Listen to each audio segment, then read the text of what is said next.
পোৱা আৰু নোপোৱা দুইটাই জীৱনৰ একোটা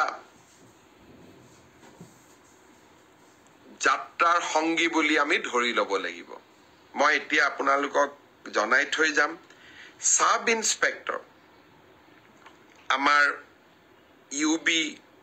এবি কমিউনিকেশ্যন এই তিনিটা ক্ষেত্ৰত অসম আৰক্ষীয়ে সাব ইন্সপেক্টৰ পোষ্টৰ পৰীক্ষা পাতিছিল ইয়াত পদ আছিল 203টা ইয়াৰে ইতিমধ্যে লিখিত পৰীক্ষা হৈ গ'ল আৰু এই লিখিত পৰীক্ষাত যিসকলে উত্তীৰ্ণ হ'ল যিসকলে কাট অফ নম্বৰ পাবলৈ সক্ষম হ'ল তেওঁলোকৰ তালিকা 6 মাৰ্চ তাৰিখে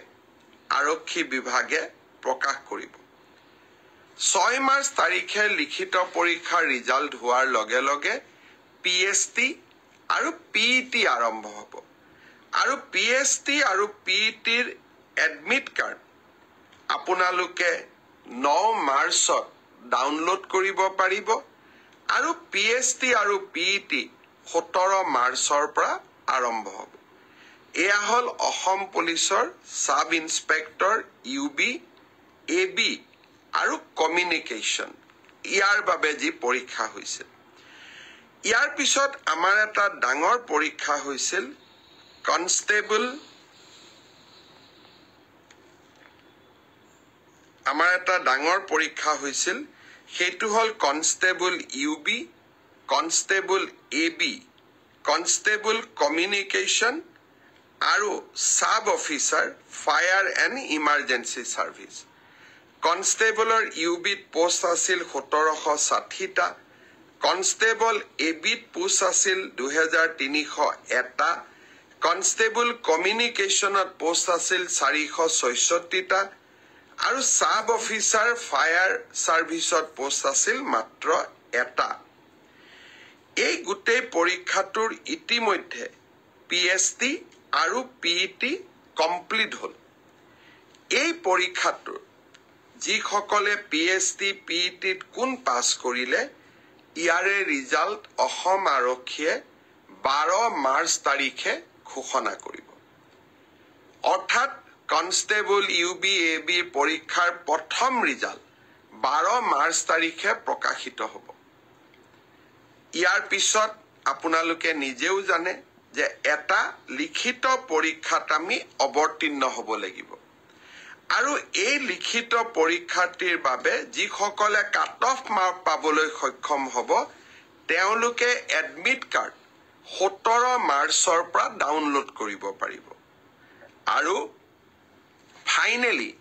এবি ইউবিৰ ৰিটেন টেষ্ট 23 মাৰ্চত অনুষ্ঠিত হ'ব ইয়াৰ পিছত অসম আৰক্ষীত ড্ৰাইভাৰৰ 667টা পোষ্টৰ বাবে পিএছটি আৰু পিইটি অনুষ্ঠিত হৈছিল এই ড্ৰাইভাৰৰো পিএছটি পিইটিৰ পৰীক্ষাৰ ৰিজাল্ট অহা পৰহি দিনাখন অৰ্থাৎ 4 মাৰ্চ তাৰিখে অসম আৰক্ষীয়ে ঘোষণা কৰিব ইয়াৰ পিছত স্বাভাৱিকভাৱে ড্ৰাইভিং টেষ্ট হ'ব আৰু ড্ৰাইভিং টেষ্টৰ পৰীক্ষাৰ বাবে এডমিট কাৰ্ডো 4 তাৰিখৰ পৰা লাভ কৰিব পাৰিব আৰু written test driving test written পিছত হ'ব প্ৰথমতে ড্ৰাইভিং হ'ব ড্ৰাইভিং টেষ্ট 10 মাৰ্চত পৰা অনুষ্ঠিত হ'ব অৰ্থাৎ 4 তাৰিখে পিএছটি পিইটি ৰিজাল্ট দিব এডমিট কাৰ্ডো 4 তাৰিখে দিব আৰু 10 মাৰ্চৰ পৰা ড্ৰাইভিং টেষ্ট হ'ব আৰু ফাইনেলি ইয়াৰ পিছত এটা লিখিত পৰীক্ষাটো আমি এপিআৰ কৰিব লাগিব এতিয়া মই আহিছো কনষ্টেবল এবি সিডিও অৰ্থাৎ কমান্ডো বেটেলিয়ন এই ক্ষেত্ৰত ইয়াত পোষ্ট খুব কম আছিল মাত্ৰ 164টা পোষ্ট আছিল 164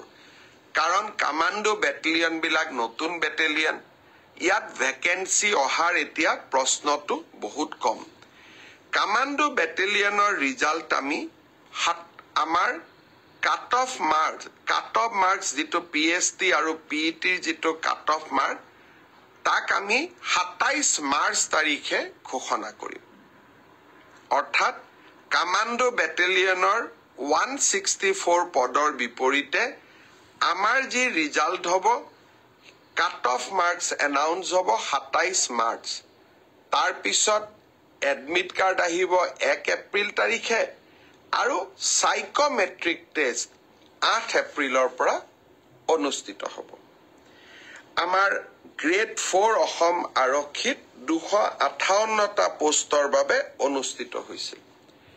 গ্ৰেড 4 পৰীক্ষাৰ PST PET হৈ গ'ল আৰু কেইটামান হ'ব বাকী আছে, 15 মাৰ্চলৈকে চলিব। সেই ইয়াৰ PST PET ৰিজাল্ট আমি দিওঁতে কিছু পলম হ'ব, 30 এপ্ৰিল পাবগৈ। এয়া হ'ল অসম আৰক্ষীৰ সম্পৰ্কত আপোনালোকে জানিব বিচৰা তথ্য। ইয়াৰ পিছত বহুত ল'ৰা ছোৱালীয়ে মোক সুধি আছে যে ADRE ৰিজাল্ট কেতিয়া দিব। ADRE ৰিজাল্ট 7 মাৰ্চ শুক্ৰবাৰে আমাৰ গ্ৰেড 3 আৰু গ্ৰেড 4ৰ যি আমাৰ ৰিক্ৰুটমেণ্ট কমিশ্যন আছে